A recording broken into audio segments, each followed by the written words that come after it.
বাদশা, নীলা, uncle. রাজা, কি ব্যাপার? গেলি পুলিশের চাকরির ইন্টারভিউ দিতে, এসেই স্যালুট করছিস? আঙ্কেল, ইন্টারভিউ খুব ভালো হয়েছে। আমি শিওর আমার চাকরি হয়ে যাবে। আল্লাহ যেন তাই করেন বাবা। এই নীলা, বাদশা কোথায় রে? বাদশাকে খবরটা জানাতে হবে। ওকে ডাক। ও ঘরে থাকলে তো ডাকবো। কিছু ছেলে আমাকে টিচ করেছিল, বাদশা ভাই গেছে ওদেরকে ধোলাই দিতে।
ওরাই তো তোর সাথে ফাইজলামি করেছে, তাই না? হারামজাদা! আর কোনদিন যদি আমার বোনের সাথে ইয়ার কি করিস, তাহলে একদম হাত পকেটে ঢুকিয়ে দেবো। হারামজাদা! মাপচা, মাপচা ওর কাছে। কেন মাপচা? মাপচা, মাপচা সবাই। আর কোনো করবো না। চলো ভাইয়া, তোমরা যেভাবে মারছিলে, যদি ওরা কেউ মরে যেত? আরে আমি মারতাম নাকি? হ্যাঁ, ভাইয়া মার মার বলে চিৎকার করছিল, তাই তো আমি মারছিলাম। আরে আমি হলাম যন্ত্র, ভাইয়া যেভাবে বাজায় আমি সেভাবে বাঁচি। হয়েছে হয়েছে, চল। যাই বলো ভাইয়া, মারটা যা দিয়েছি না একদম। বাবা, আমি ইলেকট্রিশিয়ানকে বলে দিয়েছি, আর সানাইওয়ালাকে বলে দিয়েছি, আর দুধওয়ালিকে বলে দিয়েছি, আর ফুলওয়ালাকে বলে দিয়েছি। Very good. আর ডেকোরেটর লোককে, ডেকোরেটর লোককেও বলে দিয়েছি। Very good. সবাইকে বলে দিয়েছি, সবাইকে বলে দিয়েছি। Good good. রাজা তুই এখানে? ওই দুধওয়ালি রানী এসে আমার মাথার উপর বসে আছে, তাড়াতাড়ি ওকে গিয়ে সামলা। রানী? হ্যাঁ হ্যাঁ রানী। আরে আরে, আমি তো কাজীকে বলতে ভুলে গেছি, কাজীকে বলে আসি। দাঁড়াও দাঁড়াও, কাজীকে পরে বলো, আগে দুধওয়ালাকে সামলাও। তোরা তাড়াতাড়ি চলে আয়। আজ বুঝবে দুধওয়ালির জ্বালা কত। ভাইয়া ভাইয়া ভাইয়া, ব্যথা লাগছে ভাইয়া ভাইয়া। আর আমি কেন তুই আমাকে ধরে নিয়ে এলি? আমি কাজীর কাছে চলে যেতাম। আল্লাহ জানে আজ আমার কপালে কি আছে। আরে দুধের পাত্র এখানে, অথচ রানী নেই। বাবা না বললো রানী চেঁচামেচি করছে। তুই কি দেখছিস? জলদি যা, নাস্তা দে। আচ্ছা। নাস্তাকে আমি খেতে পড়ি। ভাই, আবার কি হলো? আরে এত খুশি হোস নে, এদিক সেদিক কোথাও না কোথাও ঠিকই আছে। তোর সাথে দেখা না করে ও যাচ্ছে না। তুই আবার ওর কথা মনে করে দিচ্ছিস? শোন, চল নাস্তা করে আমরা কেটে পড়ি। ভাইয়া তুই বরং নাস্তা কর, আমি একটু ব্যান্ড পার্টি খবর দিয়ে আসি। টাকা দিবি না কিন্তু। আচ্ছা ঠিক আছে। কোন দিকে? এইতে পেয়েছি। বাথরুমে না। কি? বাথরুমে না, বাথরুমে না, বাইরে বাইরে। আচ্ছা, তোদের কত লিটার দুধ লাগবে রে? দুধ?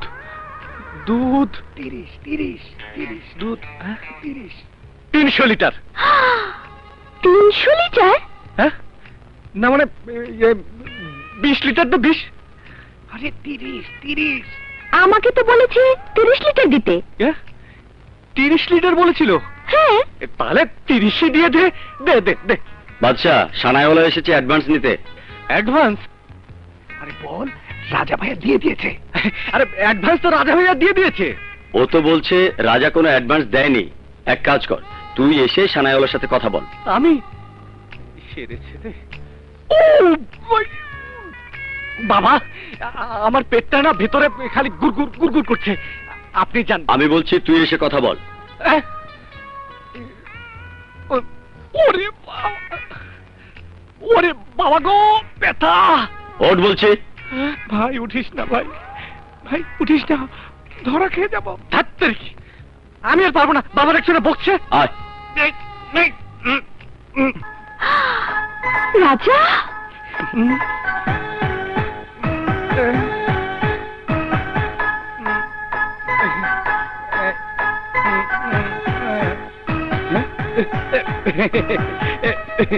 রানী, রানী খাবি নাকি?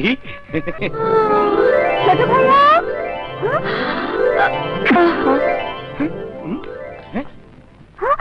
আরে রানী, এই রানী। এই চুপ চুপ চুপ, এখন উঠাস না, এখন উঠাস নে। আগে আমাকে ভাগতে দে, তারপর উঠা। রানী, এই রানী, রানী, এখন কি করি? হ্যাঁ, পানি।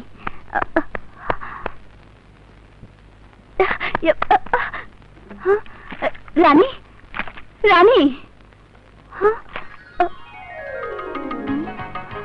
এই কি হয়েছিল তোর? না মানে অনেকদিন পর রাজাকে দেখেছি তো, তাই মাথা ঠিক রাখতে পারিনি। ঠিক আছে, তুই এখন যা। আজ বিকেলে দুধ আনতে আমি রাজা ভাইকে পাঠিয়ে দেব। তুই দু চোখ ভরে তাকে দেখে নিস। পাক্কা পাক্কা। কোথায় দুধ দিয়ে আসবে তা না, শুধু রাজার সাথে দেখা করতে চায়। আমাকে ফাইনাল করার ঠান্ডা, সত্য সব। রানী, আয় রানী, রানী। রাজা,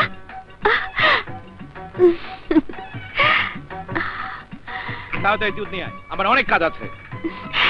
বাইরে থেকে চলে যাবি? ভেতরে চল না। দুধ নিতে এসেছি, দুধ দিবি কিনা বল। সব সময় আমার সাথে এমন করিস কেন? কোথায় একটু ভালোবাসাবাসি করবে তা না, খালি তিরিংবিরি। যা, জলদি দুধ নিয়ে আয়। ধমক দিচ্ছিস কেন? এই, তোর কি একটু ইচ্ছে করে না আমাকে ভালোবাসতে? রাজা, একে একে মহল্লার সব মেয়ের বিয়ে হয়ে যাচ্ছে, মহল্লা খালি হয়ে যাচ্ছে। কাল নীলার বিয়ে হয়ে যাবে, আমার কি হবে? আমার জীবন কি এই গরু আর গোবরের সাথে শেষ হয়ে যাবে? এই বল না, তোর আর আমার বিয়ের সানাই কবে বাজবে? বাবা,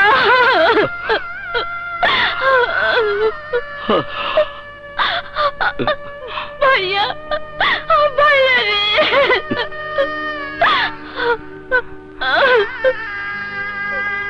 কাঁদিস না বোন, কাঁদিস না।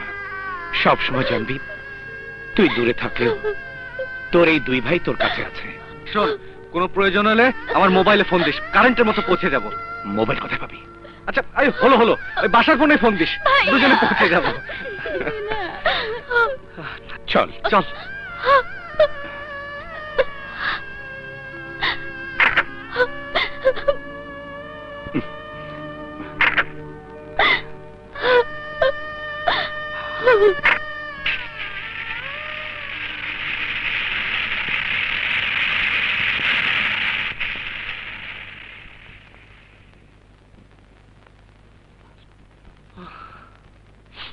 চল। halt!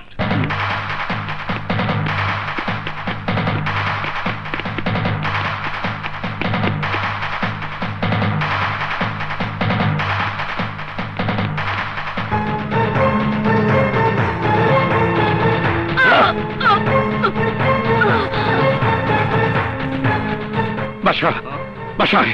কোথায়? পুলিশ ধরার আগে ওই লোকটাকে আমাদের ধরতে হবে। কেন? প্রশ্ন করিস না, আয় আয়।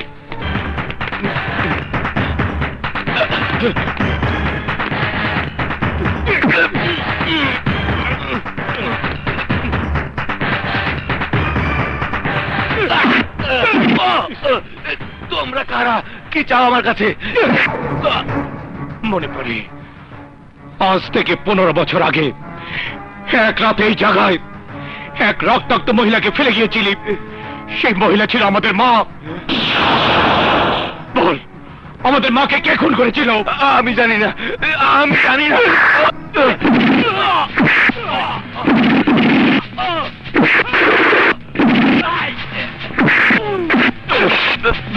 বল, কে খুন করেছিল? ওলন্দাজ খুন করেছিল।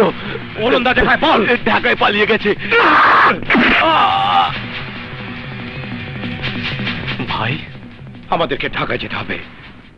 পরে স্কুল কলেজের পরে আমার বাড়ির সমান বাড়ি আর কারো নাই।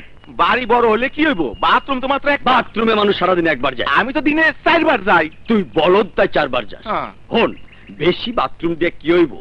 তাছাড়া ঢাকা শহরে পানির যে সমস্যা, এই সমস্যার সমাধান করাটাও বাড়িওয়ালা হিসাবে আমার কর্তব্য। কিন্তু আসল কর্তব্যই তো পালন করেন না। আত্মীয় স্বজন আইলে ধাক্কা মেরা খেদায়া দেন। হয় হয় রে, তুই কি কথা মনে করাইলি? আমি তো ভুলাই গেছি। আমার ভাগ্নি আজকে আইতাছে, লগে 2টা নাইলা কাটা পোলাও আইতাছে। আল্লাহ জানে কয়দিন থাকবো, কয়দিন খাইবো, কতবার করে বাথরুমে যাইবো। এইবার আমারে ফকির পালায়া দেব। ভাগ্নি রে ভাগ্নি, তুই আইস না।